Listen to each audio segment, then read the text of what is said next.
And they have robot like servers, which is kind of cool. You order from a person and then a robot brings it to your table, which is an experience. But anyways, I am going to kick it to Rachel, who is new on my team. Hi, everybody. So first, I'm going to let you know that I did just hit the record button. Since this is a public meeting, I'm recording it. And I am Rachel Kelly Ramirez. I am shelter siting. I am just a couple weeks in here at supporting Holidays of Services, and I'm just really excited with this new journey and getting this process going. So nice to meet you all. And I will kick it to Ty. Oh, you didn't give us your rest. Did you already do a restaurant? Oh, I didn't. Okay, I'm going to go fancy with melting pot. Like that's definitely like a once a year kind of party thing, but I love fondue. So nice. Well, my name is Ty Schwafferman, community engagement with the Office of Equity, Inclusion, and Community Engagement and Supportive Housing Services. And I really I'm still discovering places, but right now I enjoy Ezel's famous chicken, which is over by the Washington County or Washington Square Mall, but it's got like okra and it's got peach cobbler and just lots of yummies. Great, I'll pass it over to Robert. You want to go next? Good afternoon. My name is Robert Hurd. I'm a housing case manager with Care Oregon. I'm part of the HPAC team. My favorite Washington County restaurant, couldn't say I really have one, but I have eaten at Ezel's and I do like their food. So I'll throw them there as the favorite so far. And I will pass it over to Al Roque. Thank you. Al Roque, I'm the Chief Deputy at the Sheriff's Office. I'm over the Patrol and Investigations divisions, and I'm gonna do a tie between two, so that might break your rule, Jesse, I'm sorry. But it's right now it's between DeCarli's, who has just moved to a new location, which is bigger, and Cyan Izakaya, right next to the courthouse, Japanese food, amazing food there. And I'll kick it to Carol.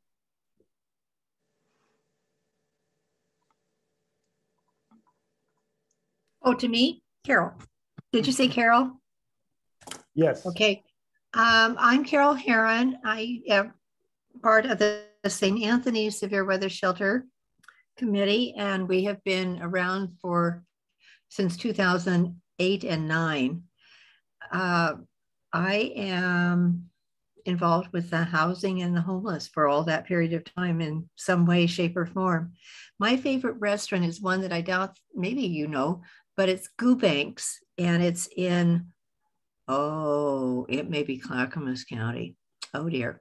I always thought of it as Washington County. It's part of it's off of Schultz Ferry Road, and I'll stick with it. I still like it, even though it may not be it's borderline. And it just has traditional food. It's around forever.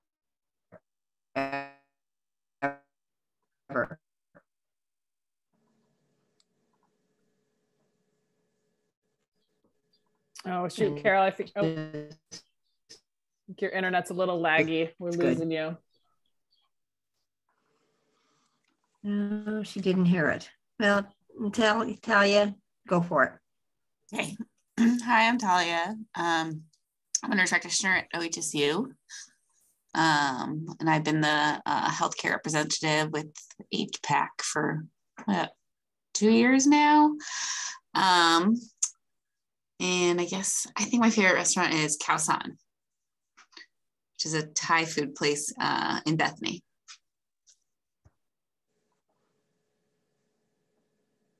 Is there someone who hasn't gone yet? Did we get to everyone? Actually, I haven't gone yet. Bob. Oh, sorry, Bob. No, that's okay. I jumped in just about a minute late. Yeah, okay. I'm Bob Lloyd. I'm the Salvation Army's coordinator for the 3 metro counties. Been working with homeless since I was a Seattle City bus driver way back 40 years ago, and letting people sleep on my bus at night, getting in trouble for that. Favorite restaurant? My wife will disagree with my favorite, but my go-to place is always Denny's, where I have the Grand Slam. So there you have it. I highly recommend Denny's Grand Slam.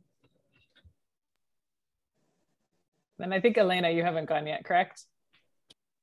True.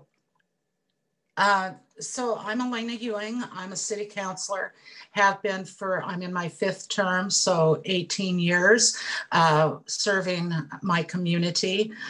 Some of it has been very exciting and other is just kind of dull administrative stuff. So I get a real good balance. My favorite restaurant, and unfortunately it's closing right now, is Belladonna's in Forest Grove. Kind of European. It's a lovely restaurant, but the owner, Donna Jefferson, had become a city councilor 2 years ago, and she wants to devote more time with city council. Full-time job in city council is a real hard load. So she's going to be closing that restaurant this summer. As my second favorite, since she's leaving, probably Black Dog in Forest Grove as well. It's just kind of an American place to hang out and decent food. I stay kind of close to home. Awesome. Thank you all. I'm going to add some of those to my list and try them out. All right. So you should have all gotten the agenda sent out with an email before this meeting. So we're going to go over the community guidelines that I think you guys have briefly seen some of you a presentation on, but just to make sure everybody, we're all starting from the same foundation. So Ty's going to go over those. Then I'll lead a discussion on the charter, just kind of make sure again that we're all working towards the same goal and understanding what, we're accomplishing in the meetings, all of that good stuff. I will also go over the shelter siting memo that the county sent out to jurisdictions and partners on what needs to be, for a viable shelter site and viable shelter models. And then Rachel is going to talk to you all about where we are at currently with our property search. And then we'll plan for the future. Sound all right? Okay. I am going to have Ty lead the discussion for the community guidelines. So Ty, take it away. Great. I'm going to go ahead and share a screen real fast, and I'll make sure I get this slide out to you so that folks can see it. So just give me 1 second to share. Okay. Okay, great. All right. All right, so the important thing to just start with here is just kind of go through what was a co-developed community guidelines for expanding shelter programs with equity. This was developed over a series of engagements that included 4 community meetings over the course of 2 weeks across the county. Over 95 people attended the community meetings, and we also collected over 243 surveys. Those surveys included both live life experience, where we attended and collected surveys from 2 local shelters, one in Beaverton and one in Hillsborough, as well as an online survey that went out to our community stakeholders. So the planning team developed and synthesized all the feedback with the following guidelines. And then these guidelines were presented to the Board of County Commissioners and approved on April 12th of this year. So first is really addressing the unmet needs in the community.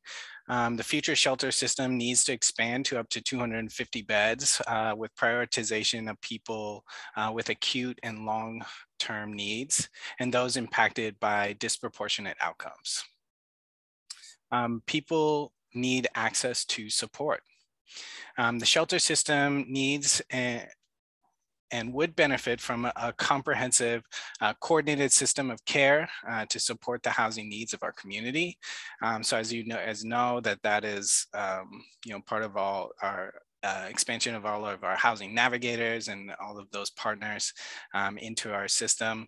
And that has been a lot of the last years, really kind of building up our capacity and our network's capacity. And of course, there's more room to grow in that. So shelters should be safe. Community safety should be addressed through person-centered security services. Shelter participants largely feel safer in Washington County's programs than being unsheltered. So again, that was feedback both from the community and from participants in our programs. So diverse shelter system options, creating a diverse and equitable shelter system with various shelter models and locations can meet the growing needs of Washington County. Diverse shelter models to include safe parking, pod villages, organized camping, in addition to congregate and motels. And I believe that also includes a non-congregate as well.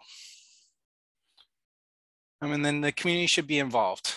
This was heard loud and clear, from us and throughout the course of last year, all of our engagements, that community indicated that it's important for us to keep them informed, that of all future shelter programs, where they're located. And once a shelter site is located, utilizing the community guidelines document, additional community engagement will provide opportunities to be seen and heard and to ensure that shelter programs needs are met with the surrounding community. All right, so that in a nutshell is our very brief outline of our community guidelines. And if you guys have any questions at this time, you have some great experts in the room that can help answer. Myself, Jesse, participated in this community guidelines development process and the engagement.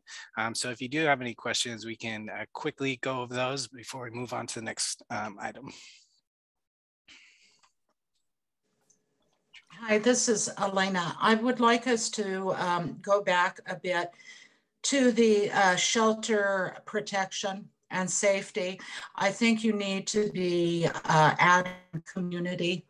After our last 3 listening sessions that brought out a lot of homeowners, there's massive fear because of some of the things that are happening. So I think that we need to make sure that community is part of that safety conversation as well. Thank you. And just to clarify, you said there were 3 listening sessions. Were those in Forest Grove or? Yes, they were, because we're looking at if we can find a site. We're just kind of right now putting together those pieces. And part of that was a 3-day or 3-evening listening session. We had about 100 attendees. What was nice, and I thought very helpful, was that the community did come out rather than normally what we're seeing is more of our service providers coming to these types of open sessions and people living in unsheltered conditions. But we did have a large constituency of community members that are living the experience as well, but not as safe or comfortable. So. Great. So I'll take a note of that and make sure that we include that feedback in our notes. Great. Did I see another hand raised on the community guidelines? Otherwise, I'll turn it back over to Jesse. A quick question. Can you speak more to specifically what is disproportionate outcomes? That's pretty broad. Yeah, great question. I think that's part of one of the important things that we incorporated into both our shelter programs and also our coordinated entry system is the tracking of race, ethnicity, and language and disability data. So that those are the primary trackers that we would be looking at when we're discussing disproportionate outcomes. And to be honest, we are still working that data.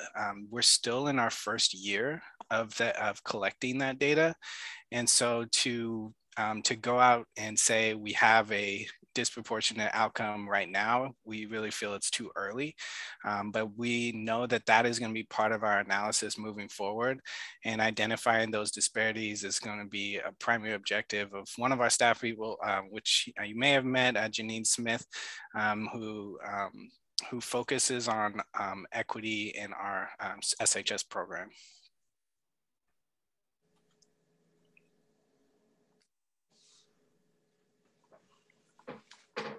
Great. Any other questions on the community guidelines? All right, great. Turn it back over to you, Jesse. Thank you. All right. Thank you for those questions. Those are, I mean, really key examples of what I'm going to go over here in the charter of exactly the kind of feedback, you know, we're looking for from this group.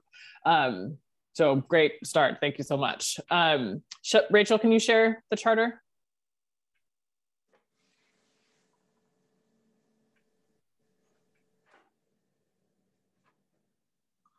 And I believe this should have gone out to you all as well. So feel free to pull it up on your end too, if that's easier for you to see. Or if Ty, are you guys both the host? Oh, there we go. Yay, thank you. Okay, so here's a charter we started to just, you know, make sure, again, we're all starting from the same place and going to the same place.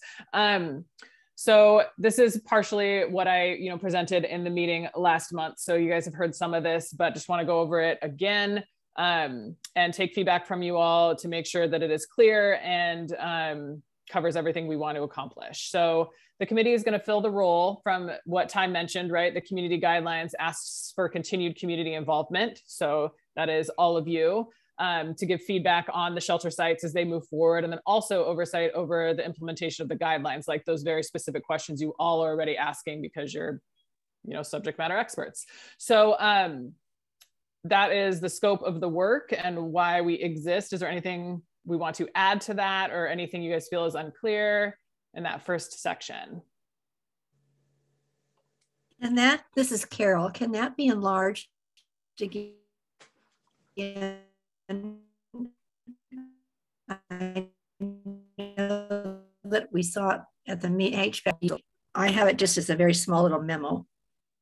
Oh wait, maybe just a second. I think Rachel should be able to make that a little bit bigger. It's minimized, if that's the right word for that in this technology. You can also enlarge it yourself, Carol, by putting your fingers together and spreading them out, and it will enlarge it on your screen as well. I don't know about that, Lena. Okay, that's how I just did it because I can't see it either. Okay, maybe I put it over in the corner again and try to do that. I'm sorry to take the time, but I can't. Is it not bigger on you guys' side now? I enlarged it. Can you? Yes, it is. Great. Is it really? I've lost it. Oh. It's darker, but it's not bigger. No. Maybe Rachel could also shoot you an email with it, and you could open it up on your end as well. That would work. Easier. Okay. Got it. I'll do that right now. Okay, so with the part over the authority, is there anything else that you all would like to see added in there or made more clear? This is Elena. I would like some type of language in there. And again, I'm coming back to the community members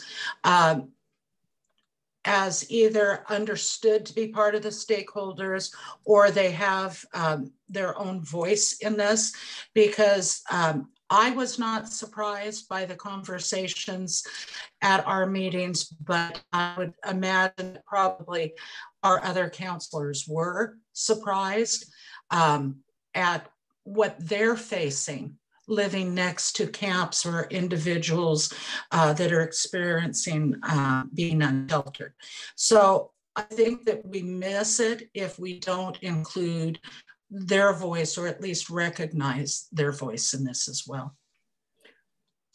Okay, I think that's a really good segue actually into the next section around membership, where it talks about who the committee is comprised of, and that might make sense to be in that section where we talk about the subcommittee membership will seek to represent the whole community, nominating members to ensure inclusive and diverse representation from stakeholders, those with lived experience, service providers, and jurisdictional representatives. Do you want to add that language maybe in there? Yes, please. Okay. All right. I'm just taking notes on my end, so Rachel, don't worry about that. And I will send out an adjusted one after this. Okay. All right, so before we totally jump to the membership, is there any other comments on the authority section?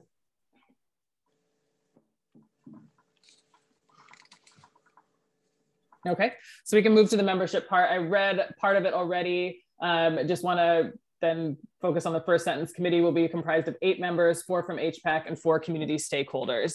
So not everybody is here today. And we are actually, I think, at a few more than eight people who have committed to be here, which is awesome. I don't think that more voices are necessarily bad. So not everyone was able to be here today. We wanted to move forward with this meeting and record it. We'll make it available for everybody because we didn't feel like waiting until August was a great way to start. So thank you all for being able to come on a week's notice. But yes, 4 HPAC members, 4 community stakeholders, taking Elena's suggestion and adding some language surrounding the community members and their voice and involvement.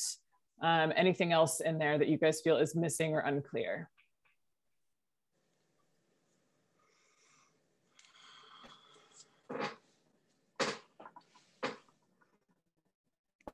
I take silence as acceptance usually.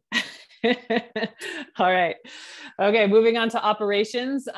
So the thought is for this to be a bi-monthly meeting on the alternating months from the HPAC meetings. So if something comes up in the months of the HPAC meetings, we could, talk via email, decide if there needs to be another meeting. This work is going to kind of ebb and flow. Rachel will talk a little bit more about the specifics of what we're doing right now, but sometimes it's going to get crazy busy as like there's a bunch of stuff happening, and then maybe a little bit of an ebb and flow as like construction has gotten started and we're taking a backseat while that goes. So there's definitely going to be an up and down, but I think right now the bi-monthly alternating from HPAC with touching base during the HPAC months if needed. Does that sound okay to everybody?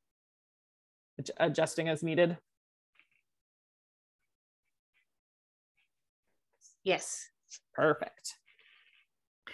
This is Carol. Oh. I have one suggestion. Sure. With the notification of meetings, I had trouble back to me saying that they could not be delivered as addressed. And I was responding to an email. So something's wrong with that system.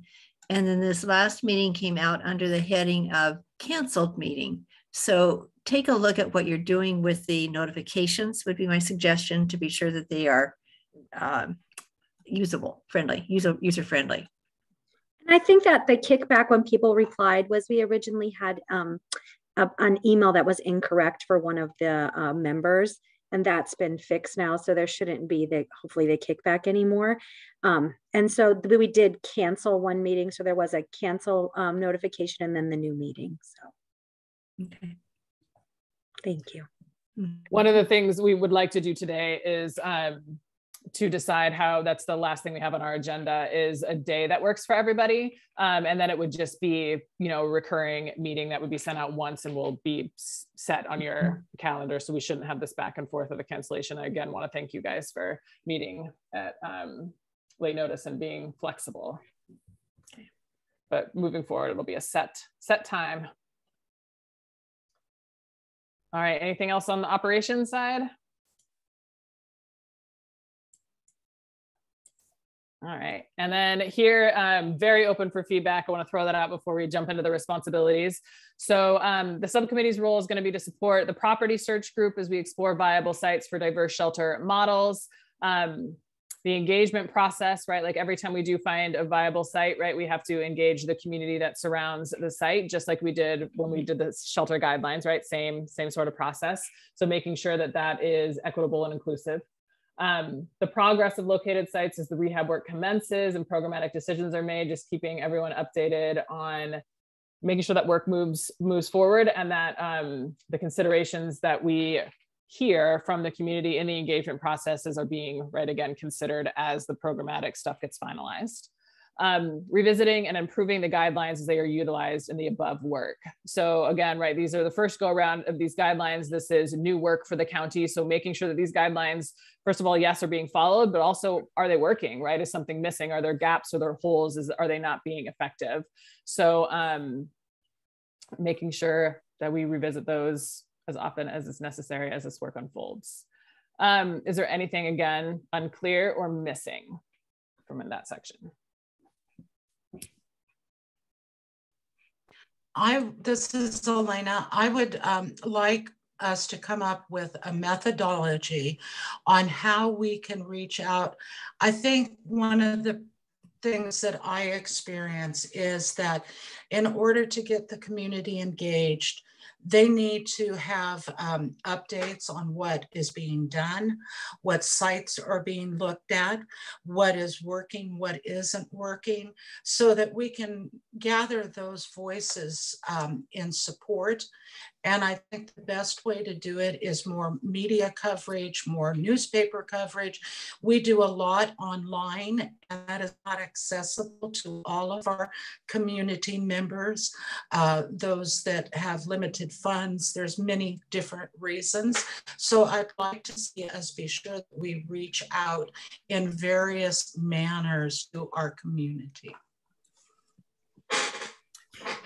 That's a really great idea. Something that I've noticed in doing outreach for both Beaverton and Hillsborough already is each community is unaware of what's happening in the other communities. So there are a lot of concerns, like if we open up a shelter in Beaverton, everybody will come to Beaverton. It's like, well, actually, there's all this other sheltering work happening too. Right. And that actually goes a really long way in alleviating concerns, right? Because everyone thinks that there's going to be one shelter and then everyone's going to camp around that one shelter, and hearing that there's other work happening is super helpful.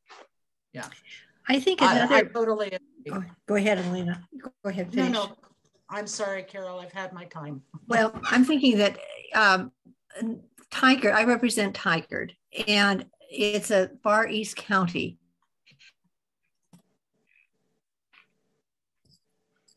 Oh, Carol, I think we lost you again.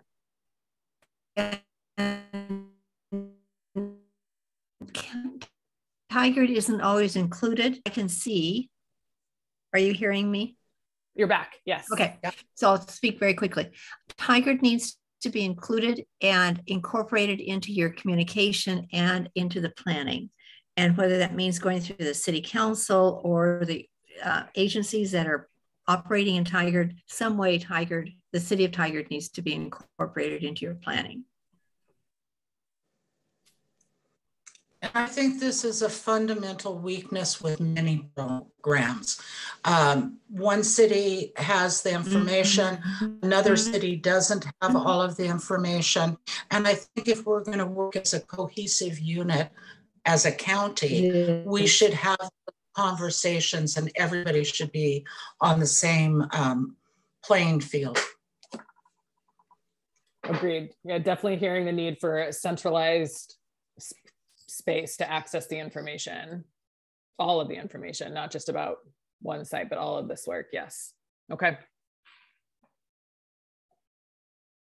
All right. So I would like to actually add that methodology conversation into our agenda for next time, because again, as mentioned, right, just having that like an online newsletter, an email newsletter isn't necessarily, accessible. So what is the best methodology for that? I would really like to have that be on our agenda next month and really tackle, or not next month, August, and tackle that, because there is going to be a lot of information. You guys are going to get an update here from Rachel in a minute. That is a lot of detail. So yes, having that be accessible somewhere so everyone can read it and refer to it again as needed is necessary for sure. So just one last caveat to that. As I've mentioned, Forest Grove has been pretty active in trying to bring our programs up to speed. I would like you to consider in that communication going to the different city councils, because the more support you can get from your community leaders, that better your program will be, but it also will allow them to reach out to their community members and help fill in gaps. It's necessary in Washington County. We're really a kind of a tight-knit community, and we really need to have the leadership involved as well. Thank you. Okay, thank you. All right, that is the end of the charter. Is there any other comments on it before we move on to the next thing on the agenda? Well, I did want to mention, maybe we didn't put it in the charter, but as this is one of our public spaces for sharing information, we will have to recap what the work of this committee has done at the HPAC meeting. So at some point, we'll be asking for some leadership from you all who attend the HPAC meetings on a regular basis to be our spokesperson for the work that's going on in this committee.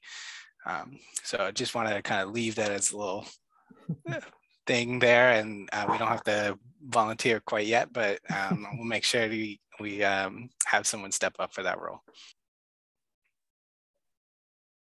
Can maybe pounce that on someone at the end of the meeting if you all want to take some time to think about it, and then we'll see where you guys are at the end.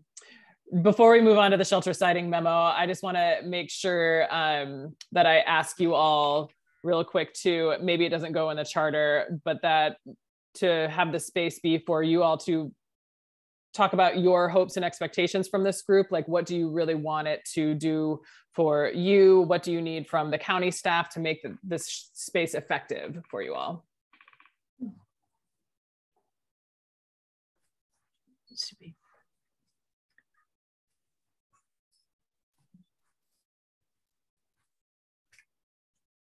Anything you got? And you can also think about it too. I mean, I know that this is a Friday afternoon. It's stunning outside.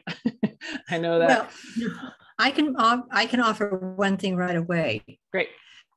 And I would like it to be central so that it's close enough for the folks who are in Tigard to reach it.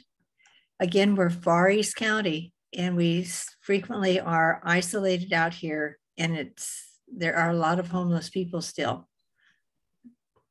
The community cafe was not packed on Sunday, but there were some 30 people who are unhoused in Tigard, seriously unhoused. And that is just a small part of the group.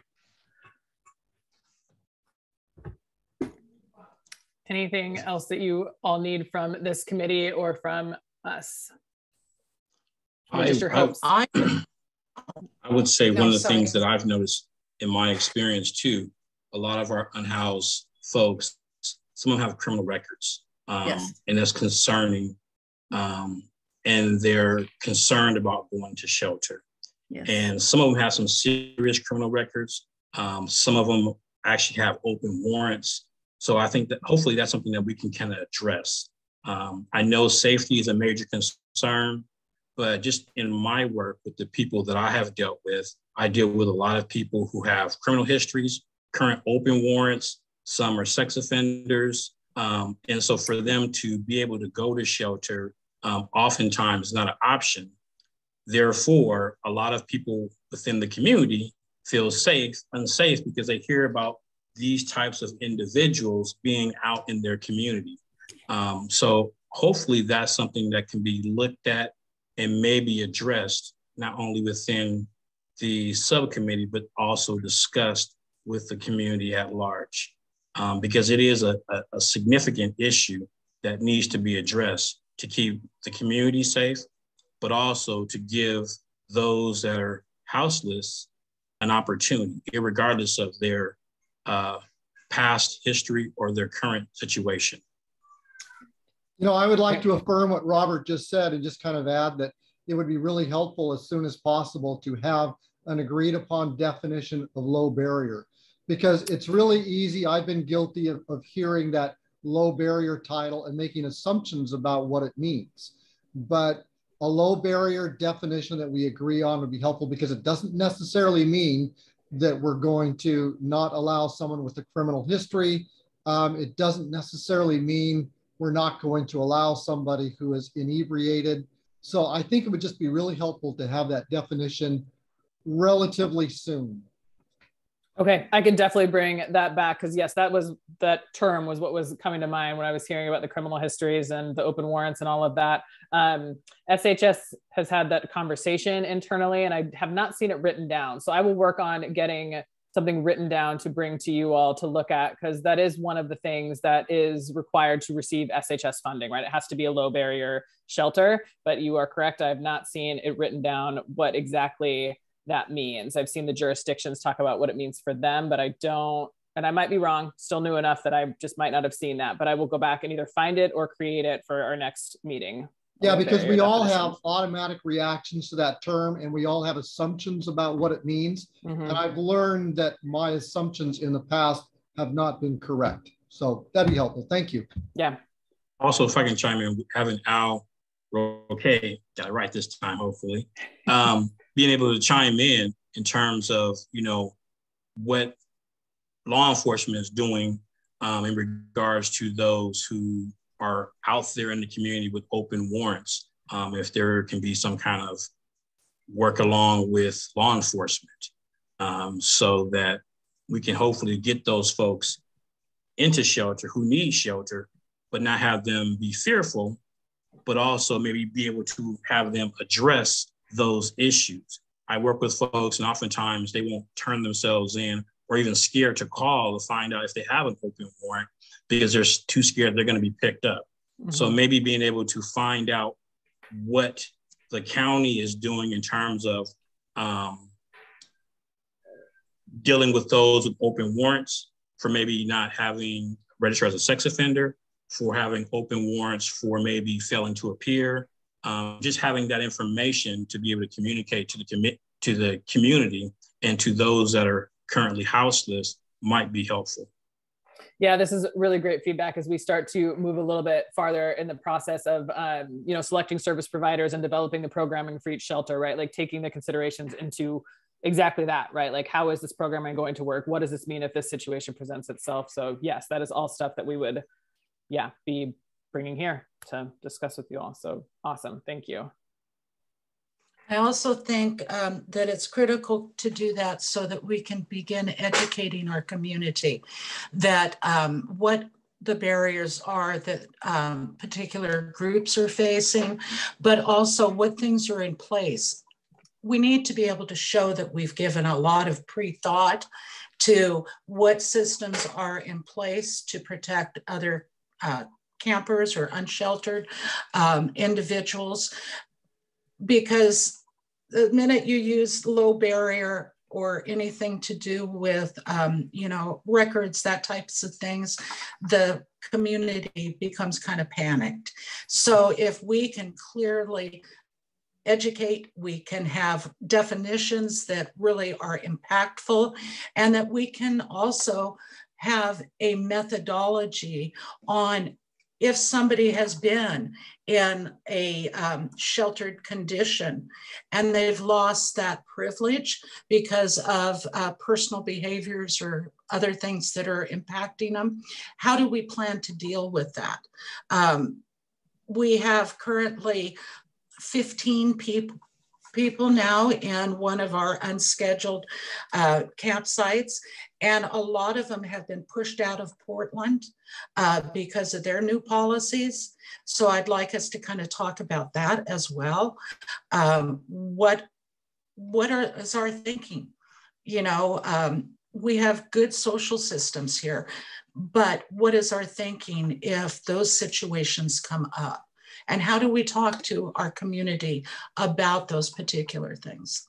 Thanks. Awesome. Okay. Can I just add one little piece? So I agree with what everybody's saying. It also makes me wonder if there aren't, and this may be a little bit down the road, but are there, as part of our scope, is there potential to identify different different types of options for people at different layers? So somebody might be at the lowest level, but there's others that maybe are in kind of, you know, they don't exactly meet the criteria. Maybe there's other options. So maybe we could refine this a little bit to where we actually have different options for people in different situations to account for the various levels of complexities that people have for finding the shelter options. Absolutely. That is a lot of the thought behind, right, the diverse shelter options models, right? Like not everybody's going to be okay and congruent for lots of reasons, maybe criminal history and they can't be there for whatever reason, or also mental health, like they don't feel safe being there, or medical needs, right? Like we really want, so a motel room might be the best option for them. You know, for someone who has a service animal, maybe they need to be in a tiny home village where like they can bring the dog outside very easily and not have allergies be an issue, you know, making sure that we can meet any need that pops up, right? We want to have a lot of options. Just in spirit of time, I'm going to pause here, and just with the caveat that like, I always want to hear this stuff. I always want to make sure we're talking about the things that we want to be talking about, right? Like this isn't the end of this conversation at all. So anytime, you know, we want to add to this list, then we add to it. But I want to pop up on the shelter siting memo really quickly. I'm not going to spend too much time on this because I want Rachel to be able to talk through her update for you guys. But Rachel, do you have the siting guidelines, or should I share screen for that? You got it? Okay, can you pop that up?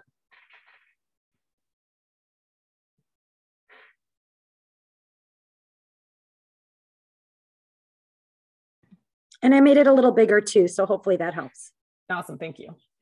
All right, so like I said, I'm not gonna spend too much time on this because I want the specifics to be able to get to you guys, but this went out to all jurisdictions, cities, and nonprofits, anybody who frankly is interested in looking for a shelter site, and the county is using it internally as well. Just talks about allowable shelter models. Again, we want to make sure that there's a diverse array, right? That there is enough congregate and motel and safe parking and villages, whatever anybody wants to access or needs to access is available. Site viability considerations. Whenever we find a site, these are like the basics that need to be there, right? Like we want it to be available for a certain amount of time. We don't want to keep propping things up for, you know, 3 to 5 months like we have been with winter shelter. We don't want to move people. It's expensive. We needed to have easy access to transportation. And that means lots of different things, right? Like there isn't necessarily as accessible mass transit or public transit in the outer parts of the county. So maybe we look at, you know, a shuttle van or things like that. Like transportation can look lots of different ways.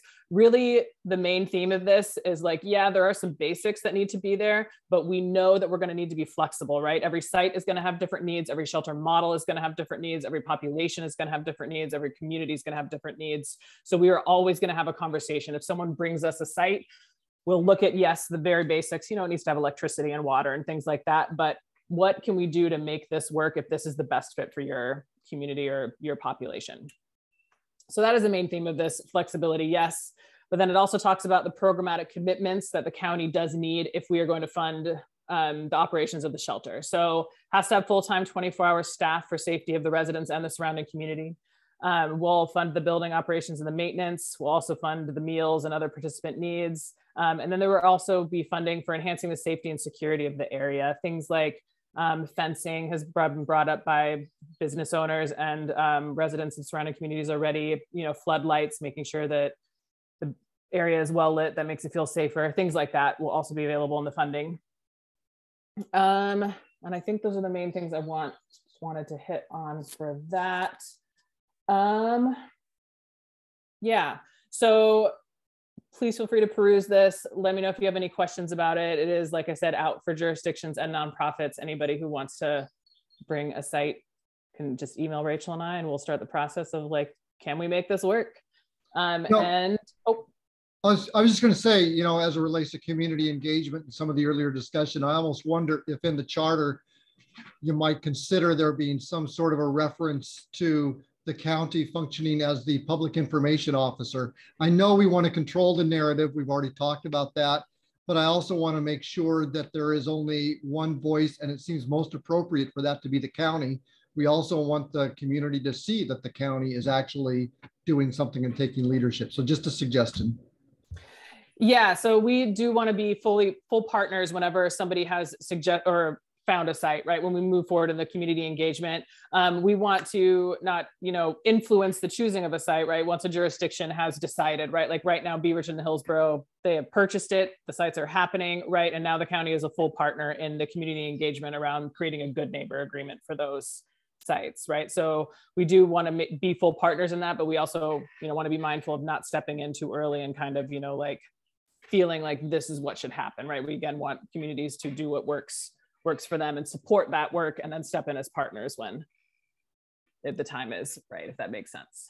And then we'll just also mention that our manager of SHS, Jess Larson, has regular meetings with the city managers. And so the updates on our SHS program are heard regularly by each of the cities in our county, as well as the feedback on the process in terms of locating sites for each of those cities. Just want to reiterate, I think we are available to participate as community engagement partners in each of these processes, but we also understand that it has to come, and the timing of it has to come at the appropriate time. And so, for example, each of those timelines will be different for each site. And I think that's part of our work in partnership with each city and each jurisdiction. So yes, what Bob's saying, there is leadership there, and we are actively involved in all of these discussions, but it's also, appropriate place for when we can get started on the community engagement process. And that's usually once the site has been identified and also, and it's ready to go public. All right, so let's let Rachel have her moment here, and all of this again, like just not off the table, right? I want to constantly hear all of this from you all, but we are about 12 minutes left here, so I want to make sure that you guys hear where we are currently at. I do speak fast, but I have a lot of information. So as Jesse mentioned, there's a couple permanent sites that have already been identified. The land has been purchased. That is Beaverton. Beaverton has a tentative 60 beds at their new site that they're going to be doing. They started their first community engagement for that site. Hillsborough's also purchased land to do a hybrid model of congregate as well as non-congregate pod village. Jesse and Ty and I both were part of 3 community engagement events that they had. And those were, 2 were in person, 1 was online. So those went really, really well. A lot of information from people with lived experience, as well as the community members and the businesses nearby. Also, winter shelter will continue at both Cloverleaf and the community center. We plan to add to that as we move along so that we can keep the numbers for what we had at winter shelter last year. Some of the interim options while we're waiting for these to be built, because they're still out quite a bit to get Beaverton and Hillsborough up and going. So some of the interim options there, we're talking to Hillsborough about something temporary on their future site before they start doing the rehab of the buildings there. So there is beginning stages of a temporary pod model happening out there, and community engagement will begin with that next week, although we have mentioned it during those other engagements about the permanent site. So we are also working with some of our other service providers to add to their current capacity. That would include adding hotel rooms, but also Just Compassion will be adding an additional building next to their current building, which will double their capacity. Also, again, that's going to take time to build. And then Jesse and I are working with a realtor, looking kind of at all options, but with an emphasis on land for a permanent shelter with a pod-like village. So that was a lot, guys. Is there any specific questions that I might be able to answer?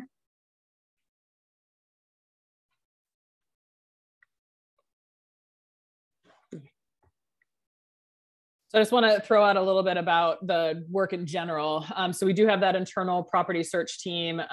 Rachel mentioned we are working with a realtor. We have a team that includes Rachel and I, the shelter specific staff, the real property management, someone from HHS, and then also emergency response, right? So we're kind of, leveraging to look for all kinds of shelters, winter shelter, permanent shelter, cooling or severe weather response. And they're doing that kind of all at the same time as that shelter memo is out in the community as well, right? So if somebody finds a site, a partner jurisdiction, they can bring it to us as well. So a lot is happening concurrently. And as Rachel mentioned, right, there are sites moving ahead in Hillsborough, Beaverton, and Tigard that we know for sure already. So that capacity is on its way and happening. And then we do have some winter sites identified. My personal goal is to not have to move people at the end of this winter back out onto the streets, right? That we have enough capacity at the end of this winter shelter season that nobody is going back outside. That is my personal goal. And that is, so we're looking for, right, permanent sites, yes, with the thought that we know that that is going to take till late 2023, 2024, right, for most of those to come online. So can we leverage motel options, right? Can we build up a temporary pod village to house people for those 12 to 18 to 24 months before those permanent sites start to come online, right? So we kind of have this tiered approach happening right now. And can we leverage what's already out there, right? Like she mentioned, we are working on a temporary pod option at the Hillsborough site, since that's land that we have, right? Like, can we just go use that? We're already doing community engagement to have a permanent shelter there. Can we cite something temporary for right now? So we're really trying to, leverage what's out there, because it has not been easy to find people who are willing to lease, for sure. That has been a very difficult option. So we're, looking to lease and or buy, but it has been a struggle to find leasing for sure for those 12 to 18 months. Hey, Jesse, keeping in mind a lot of this is fluid, and I know sometimes some of these opportunities will pop up and then evaporate. Keep in mind that over my direction, we do have some canteen feeding units that if it would be helpful to deploy those someplace temporarily, just remember that we do have them, just reach out. Great, thank you. I will mention that to Deanna, who is our new shelter and encampment manager, so that she knows that as well. That way you don't have to erect a structure for a feeding canteen kind of a thing, and Awesome, that's great. I will keep that in mind, honestly, for the Hillsborough site, because that is going to be temporary, right, until they start construction for the permanent one. So we won't have a kitchen, right? So we are going to need some alternative options. Yeah, thank you.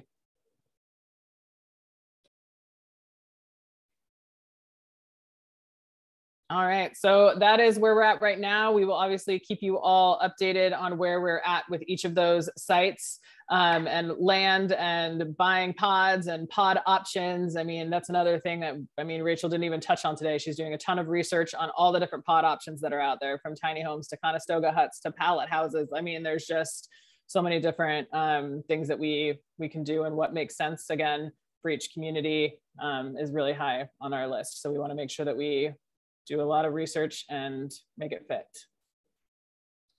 Would you please, I had all the documents except the charter. Okay. Could you send that out again? And if you could also just send contact information for each person that's part of the committee, that would be really helpful for me. Great. Okay. I will update the charter. So it'll take me probably, let's say Tuesday. I'll update the charter on Monday and send it out to you all after that, and with some contact information. And then I'd like to, I'm sorry, Jess. No, go ahead. I'd like to mention that when you're giving contact information, you must be aware of public meeting law and serial communications and those types of things. So could you maybe put together a short little description of those things for our next meeting, because we certainly don't want to violate our public meeting laws. Yes. Thank you. That is a good note. Okay. All right. And then the last thing we have on here is how the next meeting time.